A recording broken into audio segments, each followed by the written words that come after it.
What do the existing retirement plan companies miss about the small business segment? You talked a bit about it, but I'd love like for you to pull those threads together because it's very interesting. You're obviously doing something very different. You've just talked about it, but what's like the takeaway lesson now that you've been in this for a while and you're a small business person? The one thing that I found quite common in the industry is, you have experts working with experts. And so they can kind of shift complexity, they can shift value, either way, either record keeper or, third party administrator or an HR professional. In a small business, that business owner is good at plumbing, they're good at, for me, distribution, overseas manufacturing, whatever it may be, but they know nothing about this industry. So when you say you need to go get a fidelity bond, they're like, what? Why? You're my provider. Why don't you do that?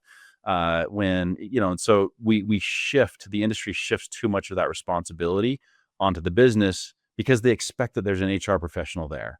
In the SMB space, you don't have an HR professional. The other thing too, So you're making it easy for, just to pause for a second, you're making it really easy for the business owner who's running their business. They're good at what they do, whatever those tasks are.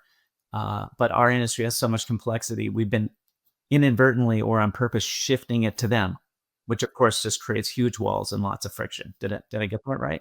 absolutely, and that's one thing that you talk to my operations team or whatever, I say this all too often, I'm like, "I want to own all of the friction." I joke that, "Hey, if an advisor wants to send a plan our way, everyone else is like, you gotta fill out this form and do this," so they have very prescribed processes for everything, and I've always told advisors, like, "How do I work with you?" I'm like, "However you want." Like, if you wanna send smoke signals, I'm gonna hire somebody and put them on the roof and teach them how to read smoke signals. So by owning the friction, we are now incentivized to solve those issues by pushing that friction onto somebody else, whether it's another provider in kind of the 401(k) ecosystem, or it's the plan sponsor or the employee. Sadly, they get a lot of that burden from a cost standpoint, from an operation standpoint, and a lot of the complexity. They are the least suited to solve those friction points. So by us owning it, we're incentivized to fix it. We see it. It's a better experience.